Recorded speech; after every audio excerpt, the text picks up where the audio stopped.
Hello दोस्तों, मैं रंजीत कुमार आप सभी लोग का स्वागत करते हैं अपने यूट्यूब चैनल आरके ऑफिशियल पर। दोस्तों, आज के सेशन में हम लोग संविधान का एक आपका महत्वपूर्ण चैप्टर विधायिका को हम लोग पढ़ेंगे आपका। ठीक है, इससे संबंधित सारे क्वेश्चंस को डिस्कस करेंगे। तो आइए हम लोग आज की शानदार सेशन की शुरुआत करते हैं। और विधायिका से जुड़ा हुआ हर सवाल, हर कॉन्सेप्ट को हम लोग आज आपका डिस्कस करेंगे। इस चैप्टर में क्या क्या हम लोग डिस्कस करने वाले हैं, एक चीज आपका वो हम लोग बात कर लेते हैं। सबसे पहली बार कि विधायिका क्या होती है, विधायिका का जो कॉन्सेप्ट है वो हम लोग पढ़ेंगे। इसके अलावा विधायिका के कार्य क्या है वो पढ़ेंगे। विधायिका के जो संबंधित जो अनुच्छेद है, आर्टिकल है, उसको पढ़ेंगे हम लोग। और इसके अलावा इसमें जो आपका विधायिका में आपका जो लोकसभा, राज्यसभा और राष्ट्रपति, इन सब के बारे में विस्तृत चर्चा करेंगे। और इसके अलावा जो कुछ समितियां जो होती है आपका, जैसे लोक लेखा समिति, प्राक्कलन समिति, तदर्थ समितियां में भी कुछ आपका स्थायी जो समितियां होती है, उन सारे की चर्चा हम लोग आज के सेशन में हम लोग करेंगे। तो आइए हम लोग आज के सेशन की शुरुआत करते हैं। और एक चीज सभी से आपका जो वीडियो देख रहे हैं आपसे निवेदन कि अगर आपका मेरा मेहनत पसंद आता है, मेरा वीडियो पसंद आता है, तो प्लीज़ आप चैनल के सब्सक्राइब कीजिए। और अगर वीडियो पसंद आता है तो अपने दोस्तों में इसको शेयर भी कीजिए। ठीक है, क्योंकि इसी तरह से जितना ज़्यादा आप लाइक करेंगे, शेयर करेंगे, तो हमारा भी मनोबल बढ़ेगा और हम और भी शानदार कंटेंट के साथ और अच्छे अच्छे वीडियो हम लेकर आएंगे। तो हम आशा करेंगे कि आपको ये वीडियो पसंद आएगा और आप वीडियो को लाइक और शेयर भी करेंगे। तो आइए हम लोग आज के शानदार सेशन की शुरुआत करते हैं।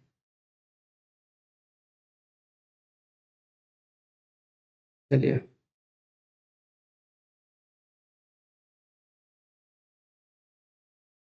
सबसे पहली बात इसमें जो हम लोग देखेंगे कि सबसे पहली बात तो कि इसमें हम लोग विधायिका किसको कहते हैं, इसको समझ लीजिए।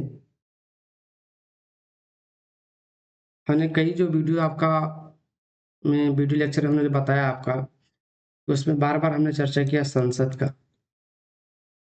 ठीक है, तो संसद को ही विधायिका कहा जाता है। क्या कहा जाता है आपका? संसद को ही विधायिका कहा जाता है। और विधायिका का जो मेन काम है आपका, वो क्या है आपका? वो कानून का निर्माण करना। ठीक है, कानून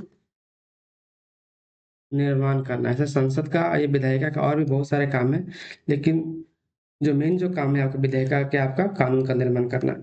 यहाँ आप देख रहे होंगे, लिखा हुआ भी आपको दिख रहा होगा आपका कि संसद का मेन काम क्या है आपका? तो कानून का निर्माण करना। ठीक है, तो यहाँ पे आप देखिए कि विधायिका सरकार का वह अंग होता है जो कानून बनाने का काम करता है। और भारत में जो विधायिका है वो क्या आपका द्विसदनात्मक है। तो हमने बताया ही आपको क्या आपका द्विसदनात्मक है कि विधायिका को जो है आपका दो पार्टों में बांटा गया है। विधायिका मतलब संसद, ठीक है, विधायिका मतलब संसद।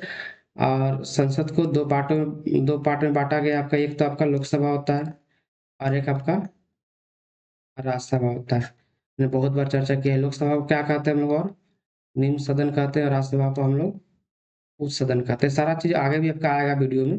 ठीक है, तो आप और लोकसभा और राज्यसभा से जुड़े हुए जो इम्पोर्टेंट अनुच्छेद हैं उन सब पे वो सारा का सारा आपका आगे के लेक्चर हम लोग कवर करेंगे। तो आप वीडियो को अंत तक देखिए, सारा का पूरा कॉन्सेप्ट आपका इससे क्लियर हो जाएगा। तो एक चीज यहाँ पे कंफर्म है कि जो विधायिका है, विधायिका का मेन कार्य क्या है आपका? तो कानून का निर्माण करना। और भारत में जो विधायिका हो क्या आपका विधायिका जो है आपका वो द्विसदनात्मक है। द्विसदनात्मक मतलब आपका दो सदन है, एक आपका लोकसभा है, एक आपका राज्यसभा है। और राज्यसभा को कहा जाता है आपका उच्च सदन, और लोकसभा को क्या कहा जाता है आपका निम्न सदन या निचला सदन कहा जाता है। तो ये सारी चीजें याद रखिए। इसके अलावा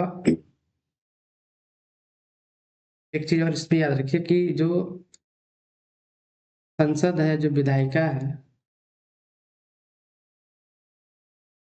इसकी चर्चा भारतीय संविधान के 79 आर्टिकल में किया गया है और 79 से लेके 122 तक, कितना, आर्टिकल 79 से लेके 122 तक में पूरा का पूरा विधायिका की चर्चा भारतीय संविधान में किया गया है। तो हम लोग आज के जो वीडियो आपका जो सेशन होगा, उसमें मेनली हम लोग आर्टिकल 79 से आर्टिकल 122 तक पढ़ेंगे, ठीक है। उससे जुड़े हुए सारे कॉन्सेप्ट को हम लोग देखेंगे। तो चलिए आगे हम शुरुआत करते हैं। और लोकसभा का जो अपर हाउस जो होता है, आपका जो उच्च सदन होता है, जो क्या होता है, आपका राज्यसभा होता है, ठीक है। राज्यसभा को क्या कहते हैं हम लोग? उच्च सदन कहते हैं। और ये अपर हाउस होता है। इसकी चर्चा भारतीय संविधान के आर्टिकल आपका 80 में किया गया है। राज्यसभा के बारे में जो महत्वपूर्ण चीजें है कि राज्यसभा एक अस्थायी सदन होता है। राज्यसभा क्या होता है? आपका अस्थायी सदन होता है, कभी भंग नहीं हो सकता राज्यसभा। राज्यसभा क्या आपका कभी भी भंग नहीं हो सकता है। और राज्यसभा में जो अधिकतम जो सदस्य हो सकते हैं वो 250, ठीक है। 238 निर्वाचित और 12 आपका राष्ट्रपति द्वारा मनोनीत हो सकते हैं। लेकिन फिलहाल जो आपका राज्यसभा में सदस्यों की वर्तमान में जो संख्या है वो कितना है आपका? 245 ही है, ठीक है। जिसमें आपका 233 निर्वाचित है और 12 क्या है आपका राष्ट्रपति के द्वारा मनोनीत है। तो वर्तमान में आपका 233 सदस्य ही है अभी आपका राज्यसभा में, ठीक है। 250 अधिकतम हो सकता है। 250 के आपका अधिकतम हो सकता है। इसके अलावा राज्यसभा के सदस्यों का कार्यकाल कितना होता है? 6 वर्ष होता है। और हर वर्ष जो है आपका 1/3 जो सदस्य होते हैं, 1/3 जो सदस्य होते हैं, वो रिटायरमेंट लेते हैं, मैंने सेवानिवृत्त होते हैं। राज्यसभा के हर 2 वर्ष में जो है आपका 1/3 सदस्य क्या होते हैं? सेवानिवृत्त होते हैं। तो ये चीज आप याद रखिए। इसमें एक चीज और नहीं लिखा हुआ है कि राज्यसभा का सदस्य बनने का न्यूनतम उम्र कितना रखा गया आपका? 30 वर्ष है। राज्यसभा अगर सदस्य बनना है तो आपका व्यक्ति का न्यूनतम आयु कितना होना चाहिए? आपका 30 वर्ष होना चाहिए। आपको इस तरह से क्वेश्चन में पूछा जाता है आपका कि राज्यसभा के सदस्य का कार्यकाल कितना वर्ष होता है? तो आपका ये 6 वर्ष होता है। हमने यहाँ पे लगा भी दिया, आपका 6 वर्ष होता है। आगे देखते हैं हम लोग। अब आपका विधायिका का जो निचला सदन है, जिसको हम लोग लोकसभा बोलते हैं, ठीक है। निचला सदन को क्या बोलते हैं हम लोग? लोकसभा बोलते हैं। तो लोकसभा एक निचला सदन है। इसके सदस्यों का जो कार्यकाल होता है वो 5 वर्ष होता है, ठीक है। अगर लोकसभा समय तक चला पूर्ण रूप से तब। इसका मजरा है क्या, एक बार समझ लीजिए अलग से यहाँ पे आपका। ये देखिए, लोकसभा का जो चुनाव होता है वो हर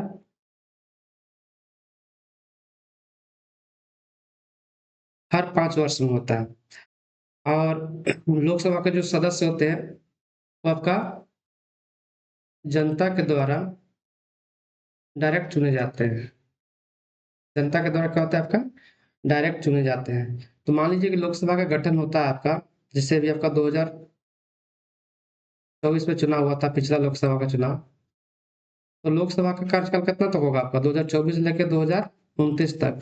लेकिन अगर किसी कारणवश से लोकसभा भंग हो जाती है समय से पहले, तो सदस्यों का कार्यकाल भी क्या हो जाएगा आपका? कम हो जाएगा। तो जनरली लोकसभा का कार्यकाल 5 वर्ष होता है, लेकिन समय से पहले भी कुछ अलग अलग कारणों से क्या हो सकता है, लोकसभा भंग हो सकता है। तो उस स्थिति में क्या होगा? कम हो जाएगा। लोकसभा सदस्यों की बात करें हम लोग, तो अधिकतम कितना सदस्य हो सकते हैं लोकसभा में? 552 हो सकते हैं। 530 राज्यों से और 20 केंद्र शासित प्रदेशों से, और 2 आपका मंगल भारतीय लोगों को नियुक्त किया जाता है, मनोनीत किया जाता है राष्ट्रपति के द्वारा। तो ये चीज याद रखिए। लेकिन वर्तमान में आपका कितना सदस्य है आपका? तो वर्तमान में 545 सदस्य ही है आपका। ये अधिकतम हो सकता है 552। दो तरह से एग्जाम में क्वेश्चन आता है। लोकसभा का अधिकतम सदस्य कितना हो सकता है? 552। वर्तमान में है कितना? तो 545। तो भैया 545 याद रखिए, और 552 अधिकतम हो सकता है, इसको भी याद रखिए। इसके अलावा लोकसभा का जो कार्यकाल होता है, कार्यकाल जो है आपका 5 वर्ष होता है, बता ही दिया आपको। कार्यकाल को आपातकाल में बढ़ाया भी जा सकता है। यहाँ पे इम्पोर्टेंट चीज है कि कार्यकाल को आपातकाल में बढ़ाया भी जा सकता है। जैसे 1976 में जो है आपका लोकसभा कार्यकाल को एक एक वर्ष के लिए आपका 2 बार बढ़ाया गया था। तो इसको आपको याद रखना है। इसके अलावा जब संविधान लागू हुआ था, जब से लोकसभा का गठन हुआ पहली बार लोकसभा का गठन कब हुआ था? 1952 में हुआ था। तो 1952 से हर समय जो है आपका लोकसभा कार्यकाल 5 वर्ष ही रहा है, लेकिन एक समय भी आया था जब 42वां संविधान संशोधन हुआ था, तो उस समय लोकसभा कार्यकाल बढ़ा के कितना कर दिया गया था आपका? ये 6 वर्ष कर दिया गया था। लेकिन तुरंत जो है आपका 44वां संविधान संशोधन के द्वारा फिर से इसको घटा के 5 वर्ष कर दिया गया। तो इसको भी आपको याद रखना है, ये भी एग्ज़ाम में आपका पूछा जाता है। जैसे इस पे क्वेश्चन क्या आ सकता है? लोकसभा के सदस्यों का अधिकतम संख्या कितनी हो सकती है? तो ये आपका 552 हो सकता है। इसको आप याद रखेंगे। अब हम लोग विधायिका के कार्य देखते हैं। जो संसद है आपका, इस संसद के क्या-क्या कार्य हो सकते हैं आपका? जैसे में देख लीजिए, एक चीज़ तो हमने बता ही दिया कि मेन जो फंक्शन है संसद का काम क्या है आपका? देश के लिए कानून का निर्माण करना, ठीक है? कानून को निर्माण करना संसद का काम है, विधायिका का काम है। इसके अलावा जो देश को चलाने के लिए जो बजट पास किया जाता है, वित्तीय नियंत्रण, वो भी काम कौन करती है? संसद भी करती है आपका। बजट पास करना, शरीर के क्या बोलते हैं आपका, देश के लिए कितना पैसा खर्च होगा कौन-सा साल, तो वो भी कार्य आपका संसद का ही है आपका, ठीक है? इसके अलावा कार्यपालिका पर नियंत्रण, ठीक है? कार्यपालिका पर नियंत्रण भी आपका ये भी संसद का ही कार्य है, जिसमें आपका प्रश्नकाल, अविश्वास प्रस्ताव, ये सब संसद के द्वारा होता है। संविधान संशोधन भी आपका जो है आपका संसद का ही काम है। मान लीजिए कोई बहुत सारा नियम कानून जो है आपका संविधान से कुछ चीज़ संविधान में ऐड करना है। जैसे मान लिया जाए, हाल-फिलहाल में आप देख रहे होंगे बहुत सारा संविधान संशोधन हुआ। जैसे ईडब्ल्यूएस को आरक्षण दिया गया आपका 10%, ठीक है?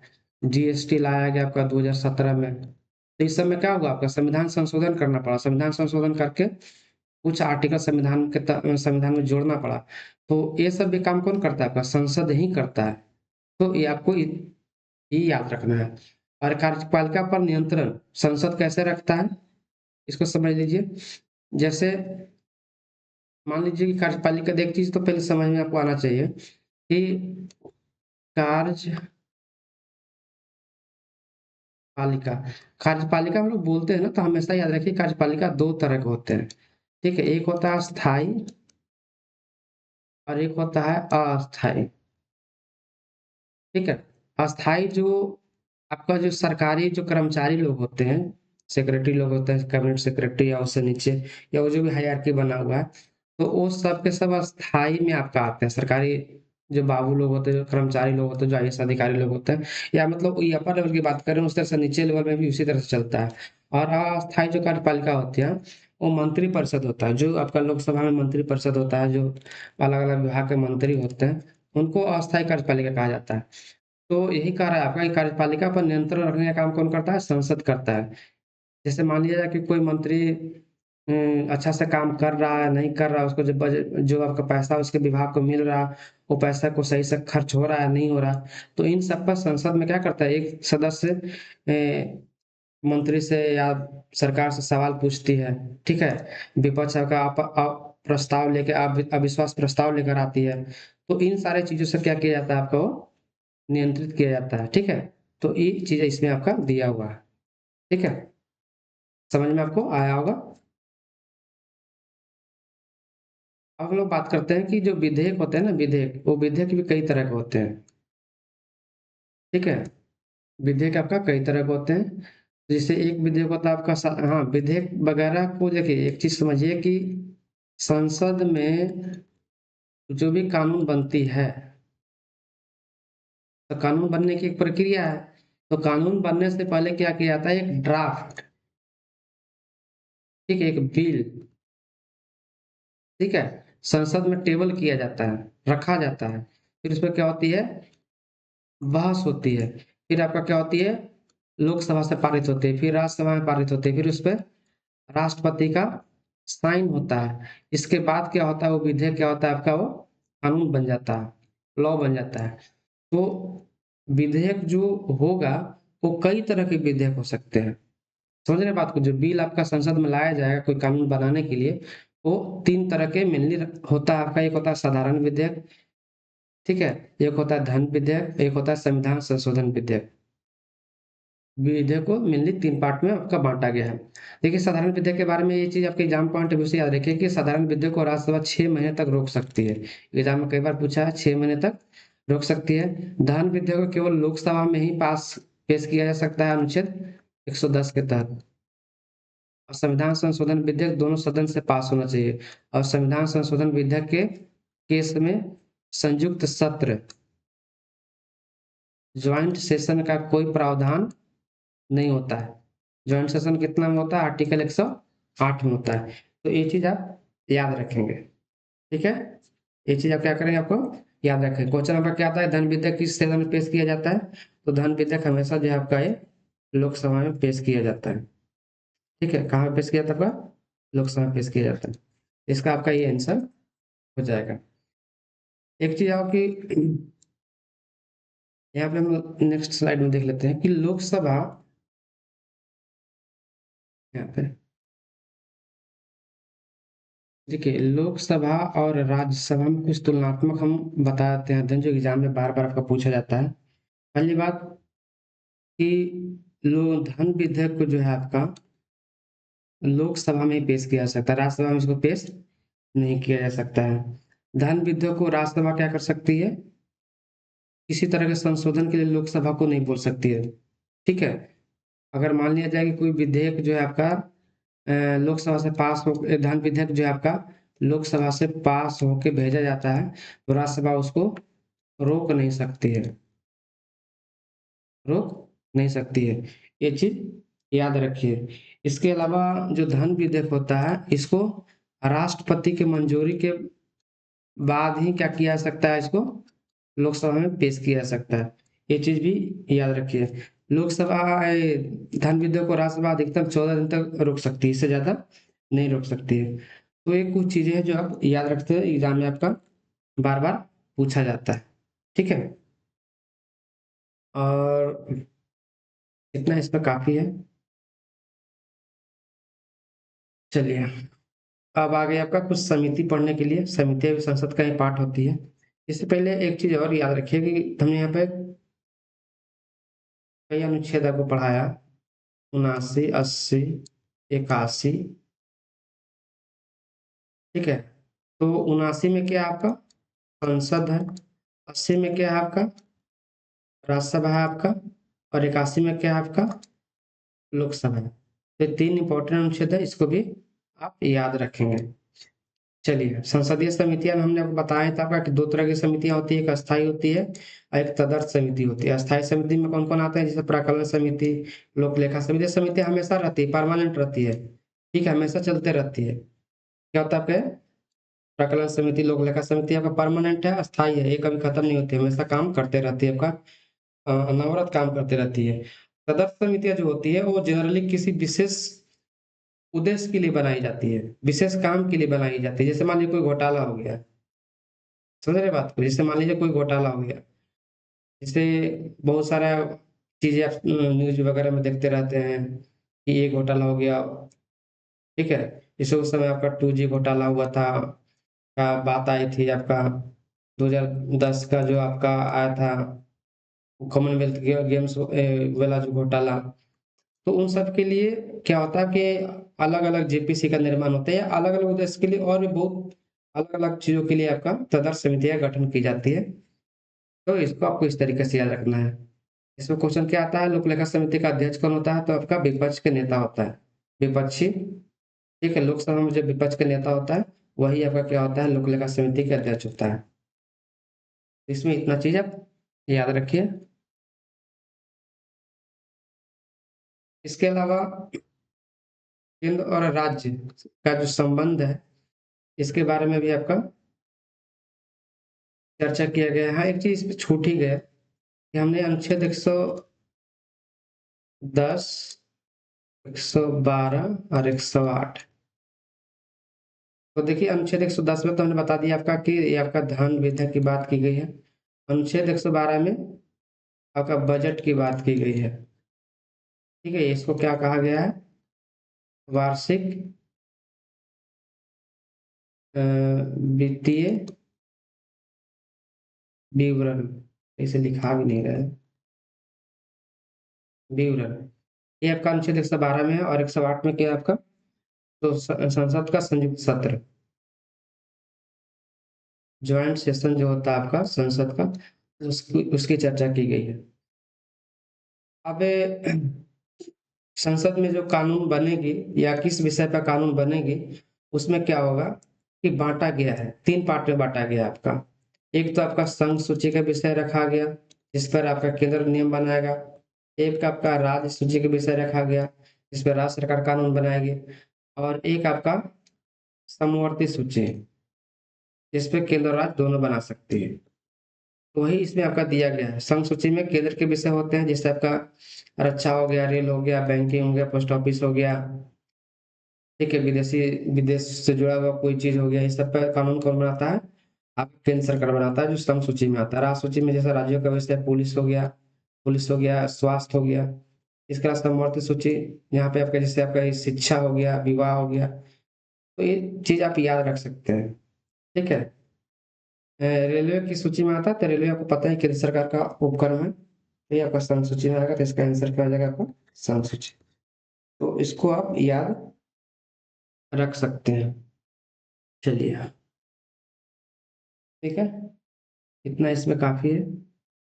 हाँ, अब यहाँ पे हमने 2-3 चीज़ें याद रखी है, जब हम बता रहे थे आपको कि लोकसभा और राज्यसभा की तुलनात्मक, तो देखिए कुछ मामलों में लोकसभा की शक्ति ज़्यादा दी गई है, कुछ मामलों में राज्यसभा की शक्तियाँ ज़्यादा है। जैसे एक चीज़ बताया आपका कि आर्टिकल 110 के तहत क्या है आपका, लोकसभा को विशेष शक्ति दिया गया है। उसी तरीके से आर्टिकल 249 और 312 के तहत राज्यसभा को जो है आपका लोकसभा से ज़्यादा शक्ति दी गई है।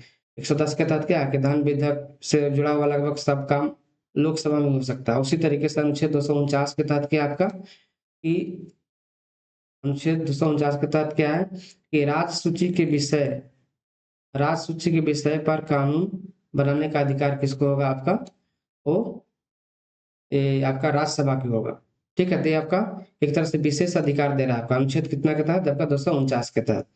और नए अखिल भारतीय सभाओं का सृजन करने का अधिकार किसको है? आपका राज्यसभा को अनुच्छेद 312 के तहत। तो ये सारी की सारी जो आपका दिया गया है, वो अलग-अलग तरह से आपका यहाँ पे ताकत दी गई है। ठीक है? कुछ मामलों में लोकसभा को ज़्यादा अधिकार दिए गए हैं और कुछ मामलों में राज्यसभा को। ये कभी-कभी क्वेश्चन पूछा भी जाता है, ठीक है? कि किन मामलों में लोकसभा को ज़्यादा शक्तियाँ हैं, किन मामलों में राज्यसभा को ज़्यादा शक्तियाँ दी गई है। तो अनुच्छेद 249 और 312 आप याद रखेंगे, ठीक है? यहाँ पे देखिए क्वेश्चन भी है आपका, नई अखिल भारतीय सेवाओं का सृजन किस सदन द्वारा किया जाता है? तो सिर्फ़ और सिर्फ़ आपका ये राज्यसभा द्वारा किया जाता है, ठीक है? तो इसका आंसर क्या हो जाएगा आपका? राज्यसभा, ठीक है? इतना समझ में आया होगा? चलिए आगे देखते हैं हम लोग।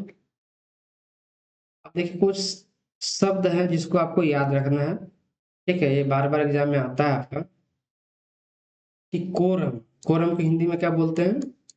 गणपूर्ति, ठीक है? और गणपूर्ति हमेशा कितना होती है? या लोकसभा हो या राज्यसभा हो। कोरम कितना होता है आपका? 1/10 होता है, ठीक है? हाउस का 1/10, हाउस का जो स्ट्रेंथ होता है उसका 1/10। लोकसभा का जो क्वोरम होता है वो कितना होता है? 55 होता है। राज्यसभा का कितना होता है? 25 होता है। क्योंकि लोकसभा का वर्तमान में सदस्य संख्या कितनी है? 545 है, तो 545 का 1/10 करेंगे तो 54 पॉइंट कुछ आएगा। तो आधा आदमी तो होगा नहीं, तो 55 होगा। उसी तरीके से आपका 245 का 1/10 करेंगे तो क्या आएगा? 24.5, तो आधा आदमी तो होगा नहीं, तो 25 होगा। तो ये चीज़ यहाँ पे लिख दिया गया है कि लोकसभा का क्वोरम कितना होता है? 55, राज्यसभा का क्वोरम कितना होता है? 25 होता है। इसके अलावा एक व्हिप सुने होंगे आपका, व्हिप जारी किया गया है। अक्सर ये आप देखे होंगे बिहार के केस में आपका कि जब भी आपका वो क्या बोलते हैं, विश्वास मत हासिल करना होता है सरकार को, ठीक है? तो क्या करती है, पार्टियां व्हिप जारी करती है, मतलब जिस पार्टी से जो विधायक या सांसद जो जीत के गए हैं, उसी पार्टी के गाइडलाइन के अनुसार क्या करेंगे, संसद में वोट करेंगे। इसी को व्हिप कहा जाता है। व्हिप को मानना क्या होता है, सदस्यों को आवश्यक होता है, अगर नहीं मानता है तो वो पार्टी जो है, जिस पार्टी के वो सदस्य थे, उस पे कार्रवाई भी कर सकता है, ठीक है? तो ये सारी चीजें हैं, इसको भी याद रखिए। कुछ महत्वपूर्ण अनुच्छेद तुमने बता ही दिया था। इसमें क्या क्या आ गया आपका, जैसे अनुच्छेद आपका 79 संसद का गठन, ये सब इंपॉर्टेंट है एकदम, हर हाल में आपको याद रखना चाहिए। अनुच्छेद 179 संसद का गठन, अनुच्छेद 80 राज्यसभा का गठन, संरचना, अनुच्छेद 81 लोकसभा की संरचना। ठीक है, ये आपको हर हाल में याद रहना चाहिए। इसके अलावा यहाँ पे कुछ और चीजें आप याद रखना होगा आपको, जैसे हमने आज की वीडियो में क्या क्या चर्चा किया। आर्टिकल 79, 80, 81, 108, 110, 112, इतना आर्टिकल को हमने चर्चा किया। ये सब आपको हर हाल में याद रहना चाहिए।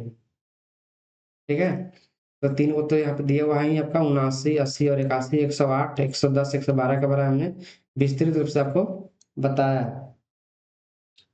अब इसके अलावा एक चीज में हमने इसमें स्लाइड में नहीं लिए हैं शायद, 1 मिनट, स्लाइड में हम उसको ऐड नहीं कर पाए हैं, कि संविधान संशोधन, संविधान संशोधन को हमने ऐड नहीं किया है। तो संविधान संशोधन से आप याद रखिए हमेशा कि संविधान संशोधन करने के लिए, ठीक है, लोकसभा और राज्यसभा में अलग जो विधेयक, जो भी संविधान संशोधन से जुड़ा हुआ जो भी बिल लाया जाएगा, विधेयक लाया जाएगा, उसको लोकसभा और राज्यसभा में अलग अलग पास होना जरूरी है। अलग अलग पास नहीं होगा तो आपका वो नहीं माना जाएगा।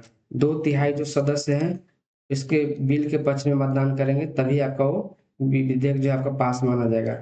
और संविधान संशोधन विधेयक के केस में जो है आपका संयुक्त ज्वाइंट सीटिंग का कोई प्रावधान नहीं, ज्वाइंट सेशन का कोई प्रावधान नहीं, संयुक्त सत्र बुला के इसको पास नहीं करवाया जा सकता। ठीक है, इसलिए इसमें जरूरी होता है आपको कि हर हाल में क्या हो, आपका ये लोकसभा राज्यसभा में पारित होना चाहिए। तो संविधान संशोधन से इसमें आपका ये चीज होना चाहिए। आज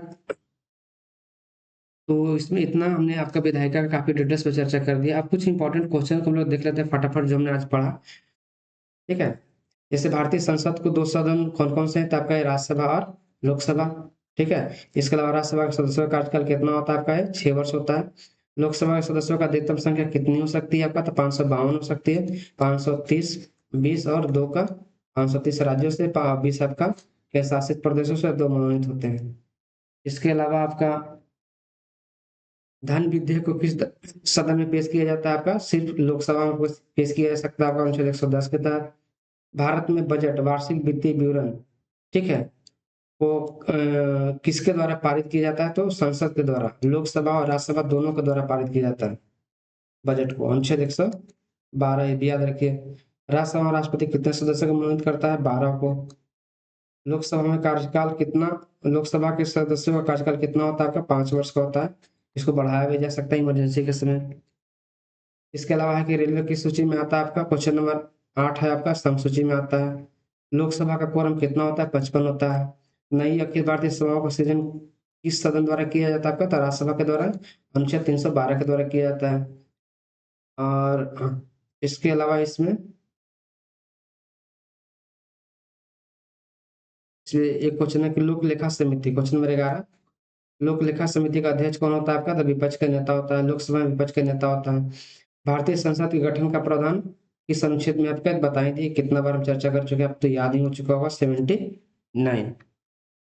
क्वेश्चन नंबर 13 है आपका कि संसद के संयुक्त अधिवेशन की अध्यक्षता कौन करता है, लोकसभा अध्यक्ष करता है। ठीक है, एक चीज ये देखिए इंपॉर्टेंट क्वेश्चन है, लोकसभा के संसद के संयुक्त अधिवेशन को बुलाता कौन है, ये आपका राष्ट्रपति बुलाते हैं, लेकिन उसकी अध्यक्षता कौन करता है, आपका लोकसभा अध्यक्ष करते हैं। इस अनुच्छेद के तहत राज्यसभा राष्ट्रपति के विषय पर कानून बना सकते हैं, अनुच्छेद 49 के तहत। कौन सा विधेयक दोनों सदनों की स्वीकृति के बिना पारित नहीं हो सकता था, संविधान संशोधन विधेयक, अभी हमने चर्चा किया था थोड़ी देर पहले, तो ये संविधान संशोधन विधेयक। तो ये सारा हमने विधायिका से लगभग हर, विधायिका के हर पार्ट को हमने लगभग कवर करने की कोशिश किया है। ठीक है, ये भी हो सकता है कुछ कुछ चीज छूट गया हो, तो अगला जो हम वीडियो लेकर आएंगे, आपका सेशन जो लेके आएंगे, उसमें इससे जो टॉपिक छूट गया होगा उससे कुछ क्वेश्चन लेंगे और उन क्वेश्चन के माध्यम से उसके कॉन्सेप्ट को डिस्कस कर देंगे और क्वेश्चन को भी देख लेंगे। तो आशा करते हैं कि मेरा वीडियो आपको पसंद आ रहा होगा।